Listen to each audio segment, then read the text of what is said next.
बच्चों, हम पढ़ रहे थे कक्षा 10 त्रिभुज। जो त्रिभुज चैप्टर है उसको हम पढ़ रहे थे। हमने इस त्रिभुज से रिलेटेड जो परिभाषा थी वो पढ़ी थी। सर्वांगसम त्रिभुज क्या होते हैं, समरूप त्रिभुज क्या होते हैं, उसकी क्या क्या शर्तें होनी चाहिए वो हमने पढ़ा था। ठीक है, आज हमने एक थेल्स थ्योरम भी पढ़ी थी। उसी के आधार पे हमने क्वेश्चन किए थे। थेल्स थ्योरम क्या थी वो भी हमने 6.1 और 6.2 दो प्रमेय देखी थी। उसको पढ़ने के बाद हम आज करेंगे प्रश्नावली जो है 6.2। ये 6.2 प्रश्नावली है वो पूरी आधारित है थेल्स प्रमेय पे। ठीक है, जो आधारभूत समानुपातिक प्रमेय है उसी के आधार पे ये पूरी प्रश्नावली है। अब हम प्रश्नावली स्टार्ट करें उससे पहले एक मोस्ट इम्पोर्टेंट एग्जाम्पल, या कह सकते हैं कि वो भी एक ऐसा रिजल्ट है जिसको हमको याद रखना है। जो थेल्स ने दिया था वो उस रिजल्ट के साथ में ये रिजल्ट भी याद रखना है। ठीक है, इंपॉर्टेंट रिजल्ट है, आपको ध्यान में रहना चाहिए माइंड में। ठीक है, अब देखो मैं करती हूँ इसको। ये आपका फर्स्ट एग्जाम्पल है और उसको मैं अब भी आपको अच्छे से सॉल्व करके बताती हूँ। ठीक है, देखो 6.2 है उसका जो उससे पहले अपना एक एग्जाम्पल है। एग्जाम्पल मोस्ट इंपॉर्टेंट है, इसका जो रिजल्ट है वो वेरी मोस्ट इंपॉर्टेंट है ना। मोस्ट इंपॉर्टेंट रिजल्ट क्यों है वो अपन आगे क्वेश्चन में भी आपको पता चलेगा। हाँ, ये रिजल्ट इसमें यूज हो रहा है। अब देखो यहाँ पे ये दे रखा है, एक एग्जाम्पल है। यदि ए बी सी की भुजाओं, है ना, ये त्रिभुज बना हुआ है ए बी सी की भुजाओं ए बी व ए सी को क्रमशः डी व ई बिंदु पर प्रतिच्छेद करे। देखो डी व ई पे क्या कर रहा है, इन दोनों भुजाओं को प्रतिच्छेद कर रहा है। जो बीसी भुजा बीसी के समांतर हो तो सिद्ध करो कि, देखो ये कह रहा है कि एक त्रिभुज ए बी सी, उसके ए बी भुजा और ए सी भुजा पर यहाँ पे डी और ई पे प्रतिच्छेद करते हुए दो बिंदु हैं और रेखा खींची है। ठीक है, यह रेखा इस बीसी भुजा के समांतर हो। यह रेखा जो ये डी ई भुजा है ना, ये डी ई, यह रेखा इसके क्या होगी, समांतर हो। तो सिद्ध करो कि ए डी और ए डिवाइडेड बाय ए बी, इनका अनुपात ए डी और ए बी का अनुपात बराबर होगा ए ई और ए सी के अनुपात के। अब ये हमको सिद्ध करना है कि ए डी, अब ए डी का है, ए डी और ए बी मतलब ए से बी, ये ए डी और ए से बी इसका अनुपात ए से ई और ए सी इस पूरे अनुपात के बराबर होता है। ये हमको सिद्ध करना है। ठीक है, अब देखिए हम स्टार्ट करते हैं, इसको करते हैं। हम देखते हैं ट्राइंगल जो त्रिभुज है ए बी सी, इस त्रिभुज में देखते हैं कि डी ई बराबर सर्व समांतर है बी सी के। डी ई किसके समांतर है, बी सी के समांतर है ना। ये त्रिभुज अपन को दिख रहा है चित्र में। अब थेल्स थ्योरम क्या कहती है, अगर ऐसा त्रिभुज हो ये रेखा इस रेखा के समांतर हो तब थेल्स थ्योरम क्या कहती है कि इसका अनुपात ए डी अनुपात बी डी बी, ये अनुपात ए ई अनुपात ई सी, ये दोनों आपस में कैसे होते हैं, बराबर होते हैं। ये अपनी थेल्स थ्योरम कहती है। तो प्रमेय जो 6.1 है थेल्स प्रमेय, उसके अनुसार क्या होगा, ए डी बटे डी बी बराबर होगा ए ई अपन ई सी, ये होगा। ठीक है, ये आया कहाँ से, ये पूरा अपने थेल्स थ्योरम से। ठीक है, अब इसको मैं उल्टा भी लिख सकती हूँ, जैसे ये है ऐसे, तो इसको अपन D B upon A D लिख सकते हैं और इसको लिख सकते हैं ई सी ओपन ए ई, इसे लिख सकते हैं। ठीक है, जैसे ही मैंने इसको उल्टा किया दोनों ओर, मैंने इनको क्या कर दिया, उल्टा कर दिया। अब उल्टा करने के बाद ये जो प्रोसेस है वो आपको ध्यान रखना है। यहाँ उल्टा करने के बाद मैंने दोनों ओर +1 किया। क्या किया, दोनों ओर +1। अब D B upon A D +1 और ई सी ओपन ए ई +1, ये दोनों हमने क्या किया, +1 मतलब एक को जोड़ा है, दोनों ओर एक को जोड़ा है। दोनों ओर एक को जोड़ने के बाद क्या किया है, एलसीएम लिया है। अब एलसीएम क्या आएगा यहाँ पे, एडी क्या आएगा, यहाँ पे एडी और यहाँ क्या आएगा, एई आएगा। अब एलसीएम एडी है तो ऊपर क्या आएगा, डीबी तो है ही यहाँ, फिर एडी यहाँ पे आ जाएगा तो डीबी प्लस एडी बटे एडी, और यहाँ क्या आएगा, ईसी प्लस एई बटे एई। ठीक है, ये रिजल्ट अपन को मिला, एक जोड़ने पर ये रिजल्ट मिला। ठीक है, अब इस रिजल्ट में देखो डीबी प्लस एडी, यहाँ पे चित्र में देखना, डीबी प्लस एडी, ये दोनों मिलके क्या बन रहा है, ए बी क्या बन रहा है, ये दोनों मिलके इन दोनों को जोड़ा है डीबी और एडी को, तो डीबी प्लस एडी, ये दोनों मिलके क्या बन रहा है, पूरा ए बी, क्या बन रहा है, पूरा ए बी। तो इन दोनों के योग की जगह अपन क्या लिख सकते हैं, ए बी लिख सकते हैं, A B upon A D लिख सकते हैं, है ना। ठीक इसी तरह से यहाँ पे भी होगा, ई सी प्लस ए ई सी और ए ई दोनों को जोड़ेंगे क्या बनेगा, ए से सी, इन दोनों की जगह क्या लिख सकते हैं, ए ई सी ए सी बटे ए ई। ठीक है, तो हमको इसको सोल्व करने के बाद रिजल्ट ये मिला कि A B upon A D और ए सी AC ओपन AE, ये कहाँ से मिला? इस तरह से वो चित्र से अपन को मिला। ठीक है, अब ये रिजल्ट जो है उसको वापस मैं उल्टा लिखती हूँ। देखो उल्टा लिखने पे क्या हो जाएगा, AD ऊपर हो जाएगा और AB नीचे आएगा। तो इसको अपन ऐसे लिख सकते हैं AD बटे AB और AE ओपन AC। ठीक है, देखो अब यही रिजल्ट अपन को सिद्ध करना था, यही क्या करना था, सिद्ध करना था। जैसे हमने क्वेश्चन को इस तरह से सोल्व किया, ठीक है, उसमें दोनों और हमने क्या किया, +1 किया और थेल्स थ्योरम लगाने के बाद हमको क्या मिला, इस तरह का रिजल्ट मिला। और इसको वापस हमने उल्टा किया तो क्या मिला, AD ओपन AB और equal to AE open AC। ये ही रिजल्ट, अब देखो ये रिजल्ट कहाँ आ रहा है, AD और AB, AD इसका अनुपात पूरी भुजा के अनुपात, इसका अनुपात और पूरी भुजा दोनों का अनुपात, और सामने वाली भुजा दूसरी भुजा AE और AC, इन दोनों के अनुपात के बराबर है। यही मोस्ट इंपोर्टेंट रिजल्ट है। ठीक है, इस तरह से अगर किसी ट्राइंगल में या किसी त्रिभुज में थेल्स थ्योरम लगती है तो ये रिजल्ट भी इसमें सेटिस्फाइड करता है या इसको संतुष्ट करता है। तो ये रिजल्ट भी हमेशा आपको ध्यान रखना है। इस ट्राइंगल के अलावा या इस त्रिभुज के अलावा दूसरा त्रिभुज भी आ जाए तो उसके लिए भी ये कंडीशन क्या होगी, उसके लिए भी संतुष्ट होगी। ठीक है, ये मोस्ट इंपोर्टेंट रिजल्ट है, इसको ध्यान रखना है। और दूसरे सवालों में भी इस रिजल्ट को अपन प्रयोग करेंगे। ठीक है, इस तरह से कि AD और पूरी भुजा AB इसका अनुपात इस भुजा AE और पूरी भुजा AC के अनुपात के बराबर होता है। थेल्स ने तो ये कहा था कि AD और DB का अनुपात और AE और EC का अनुपात ये बराबर होता है।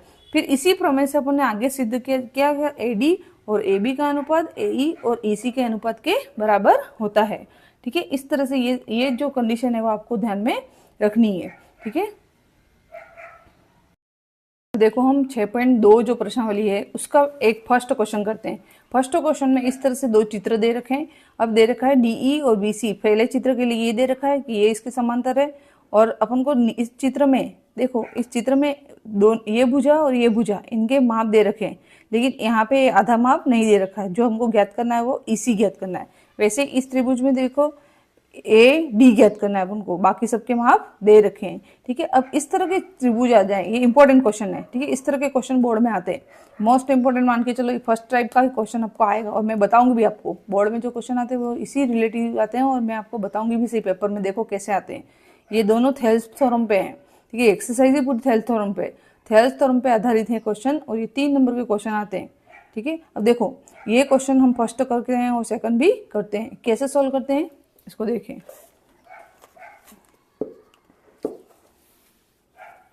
जो पहला क्वेश्चन है ना, पहला क्वेश्चन में जो देखो एक त्रिभुज दे रखा है ABC। इस त्रिभुज में DE समांतर है BC के। DE क्या है, समांतर BC के। ज्ञात करना है अपन को EC। जो ये वाली भुजा है उसका माप नहीं है, ये भुजा है उसका इतना भाग E से C इसका माप नहीं है। A से E कितना है, 1 है। A से D 1.5 है और D से B कितना है, 3 सेंटीमीटर है। ठीक है, तो अपन को निकालना है AC। ठीक है, इस तरह के क्वेश्चन जब भी आ जाए तो अपन कौन सी लगाएंगे, थेल्स प्रमेय लगाएंगे। ठीक है, जो आधारभूत समानुपाती प्रमेय वही लगाएंगे। ठीक है, अब त्रिभुज ABC में थेल्स प्रमेय से, थेल्स प्रमेय क्या कहती है, AD और DB का अनुपात AE और EC के अनुपात के बराबर होता है। तो AD अनुपात DB बराबर AE ओपन EC ये होगा। अब यहाँ पे जो भी मान दे रखे हैं वो इसमें रख देते हैं। जैसे AD की जगह 1.5 है, 1.5 किया, ये 3 है तो 3 लिखा। ठीक है, बराबर AE का मान क्या, 1, और EC का मान अपन को ज्ञात करना है। ठीक है, इसको दशमलव हटाएंगे तो नीचे 0 लग जाएगा, 30 हो जाएगा। 15 और 30 कट जाएंगे, 1/2। तो 1 अपॉन EC का मान क्या है, 1/2। तो EC का मान क्या होगा, वज्र गुणा करेंगे तो EC बराबर 2 सेंटीमीटर। ये अपना आंसर है। जो EC है वो कितना आया, 2 सेंटीमीटर। ठीक है, इस तरह से ये क्वेश्चन अपन थेल्स थ्योरम के आधार पर करते हैं। ठीक है, अब दूसरा क्वेश्चन भी देखो उसी तरह से करना है अपन को। दूसरा क्वेश्चन, दूसरे क्वेश्चन में इस तरह का चित्र दे रखा है और DE समांतर है BC के। ये DE और समांतर है BC के। ज्ञात करना है अपन को AD। ठीक है, वही थेल्स प्रमेय लगाएंगे। इसमें भी त्रिभुज ABC में थेल्स प्रमेय लगाएंगे तो क्या आएगा, AD बटे DB बराबर AE ओपन EC ये आएगा। अब AE ओपन इन सब के मान रख देते हैं। AD का मान अपने पास है नहीं जो ज्ञात करना है। ठीक है, इन सब के मान रखे तो हमने सोल्व किया, इसको सोल्व किया, दशमलव हटाया, तो इसको पूरे को सोल्व करेंगे तो AD का मान कितना आएगा, 2.6 सेंटीमीटर। इस तरह से हमने थेल्स थ्योरम के आधार पर ये क्वेश्चन नंबर फर्स्ट किया। ठीक है, आगे हम और क्वेश्चन करते हैं। आप इसको चाहो तो धीरे से लिख लो, ठीक है, इसको पॉज करके आप लिख सकते हो और वीडियो देखो, थोड़ा जूम करके देखना। जूम करने से क्या है, ये थोड़ा बड़ा दिखेगा, आपको लिखने में आसानी होगी। ठीक है, और अगर यूँ लगे आपको थोड़ा समझ में आ रहा है तो आप सब्सक्राइब जरूर कीजिए चैनल को। अब देखो हम आगे इस क्वेश्चन, दूसरा क्वेश्चन देखते हैं। अब देखो दूसरा क्वेश्चन जो दे रखा है इस प्रश्नावली में 6.2 में दूसरा जो क्वेश्चन दे रखा है वो क्या दे रखा है, किसी त्रिभुज ए पी क्यू आर में की भुजाओं पी क्यू और पी आर पर क्रमशः बिंदु ई और एफ स्थित हैं।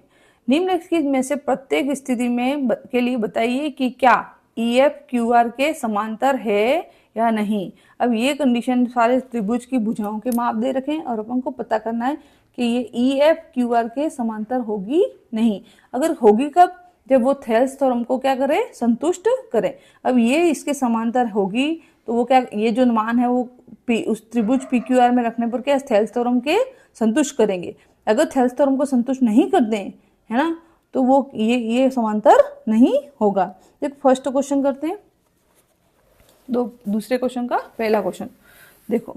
दूसरे क्वेश्चन के पहले क्वेश्चन में ये जैसे मान लो ये पी क्यू आर एक त्रिभुज है और ई एफ क्या है, इसके पी क्यू आर के समांतर कोई रेखा है। ठीक है, इसके भाग हो गए पीई ई क्यू, ठीक है, पी एफ और एफ आर। ठीक है, थेल्स थ्योरम के अकॉर्डिंग क्या होता है, पीई अनुपात ई क्यू ये बराबर होगा पी एफ और एफ आर के, ये बराबर होगा तभी ये समांतर होंगे, तभी ई एफ समांतर होगा क्यू आर के थेल्स प्रमेय के अनुसार। अब देखो थेल्स प्रमेय, इस क्वेश्चन को देखते हैं हम। जो भी मान दे रखे फर्स्ट में वो मान हमने रखे और हमने थेल्स प्रमेय लगाई। अब सॉल्व किया यहाँ पे तो हमको देखो ये जो इसका पीई और ई क्यू का मान है वो पी एफ और एफ आर के मान के बराबर नहीं मिल रहा है। इसको सोल्व करोगे तो क्या नहीं मिल रहा है। ठीक है, नहीं मिल रहा है तो 13/10 और 3/2 आ रहा है, तो ये तो इक्वल नहीं है, नॉट इक्वल है। ठीक है, बराबर नहीं है, अतः ई एफ क्यू आर के समांतर नहीं होगा। ठीक है, फर्स्ट इस तरह से करते हैं पहला वाला क्वेश्चन। अब इसमें रखा हमने मान, जहां जहां मान थे वो मान हमने रखे और थेल्स थ्योरम लगाई। तो थेल्स प्रमेय लगाने के बाद हमको क्या है, ये बराबर नहीं मिले। ठीक है, ये अनुपात हमको बराबर नहीं मिले तो ये क्या होगा, इसके इक्वल या इसके समांतर नहीं होगा। देखो दूसरा क्वेश्चन देखो इसका। दूसरे क्वेश्चन में जो मान दे रखे हैं वो इस तरह से मान दे रखे हैं, पीई का मान दे रखा है, ई क्यू सबका मान दे रखा है।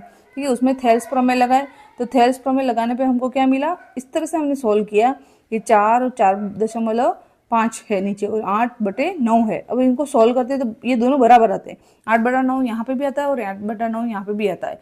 अब ये दोनों बराबर आए, है ना, जब अनुपात बराबर आया, है ना, जो दे रखा था थेल्स प्रमेय के अनुसार जो अनुपात बराबर आया तो ये समांतर होंगे। ये कैसे होंगे, समांतर होंगे। ये कैसे होंगे, समांतर होंगे। ठीक है, तो ये ई एफ इसमें समांतर है, इसमें समांतर नहीं है। इसको आप धीरे से पॉज करके इसको राइट डाउन कर सकते हैं और समझ भी सकते हैं। ठीक है, और क्वेश्चन हम देखते हैं। देखो पहला क्वेश्चन और दूसरे क्वेश्चन, पहले क्वेश्चन में समांतर नहीं था, यहाँ पे समांतर है। क्यों समांतर है, क्यों समांतर है, क्योंकि इनका अनुपात क्या है, बराबर है और इनका अनुपात बराबर नहीं आ रहा है। ठीक है, अब देखो तीसरा, थर्ड जो पार्ट है, थर्ड पार्ट में क्या कह रहा है, देखो यहाँ P Q, PE, P R और पी एफ इनके मान दे रखे हैं। अब थेल्स प्रमेय के अनुसार पीई बटे ई क्यू बराबर पी एफ अपन एफ आर ये होता है। ठीक है, अब मान रखोगे कि तो यहाँ पे अपन को ई क्यू और एफ आर का मान नहीं मिल रहा है। ठीक है, अब देखो इस ट्राइंगल में या इस त्रिभुज में देखो आप, ए भी ये पी क्यू आर त्रिभुज है, ई एफ इसकी समांतर रेखा है। हम ये कंडीशन और भी चाहते जो मैंने आपको स्टार्टिंग में बताई थी इसके वीडियो में, जो फर्स्ट हमने एग्जाम्पल देखा था उसमें एक कंडीशन ये भी थी कि थेल्स प्रमेय के अकॉर्डिंग ही हमने एक नया रिजल्ट लाए थे, है ना। वो रिजल्ट क्या था कि पीई और पी क्यू इनका अनुपात और पी एफ और पी आर इसका अनुपात क्या होगा, बराबर होगा। ये हम जानते हैं, पीई और पी क्यू और पी एफ और पी आर ये दोनों भी क्या होंगे, बराबर होंगे। अब इसको बराबर अपन यही मान अपन को दे रखे हैं ना, सवाल में यही मान दे रखे हैं, तो अपन इसमें मान रखेंगे सारे तो हमको बराबर मिलेंगे 9/64 और 9/64। अब ये दोनों बराबर हैं तो ये क्या होगा, समांतर होगा, ये रेखा इसके समांतर होगी। ठीक है, इस तरह से थेल्स प्रमेय के अकॉर्डिंग हमने क्वेश्चन नंबर फर्स्ट और क्वेश्चन नंबर सेकंड किया। जो नेक्स्ट क्वेश्चन है अपन अगले वीडियो में करेंगे। इसको आप चाहो तो उतार सकते हैं और उसको थोड़ा सा झूम करके फिर ही लिखना आप। ठीक है, तो आपको लिखने में कोई समस्या नहीं होगी। ये क्वेश्चन नंबर सेकंड है, मैंने आपको क्वेश्चन नंबर फर्स्ट करवा दिया है। इसको ध्यान से समझो। इसको देखो, एक बार समझ में नहीं आए तो आप उस वीडियो को 2 बार चलाओ और दूसरी बार मैं श्योर हूँ कि आपको कुछ और ज़्यादा समझ में आएगा। और अगर फिर भी नहीं समझ में आया, तीसरी बार देखो, है ना, तो समझ में आएगा ज़्यादा। Thank you. ठीक है, वीडियो को लाइक और सब्सक्राइब जरूर करें।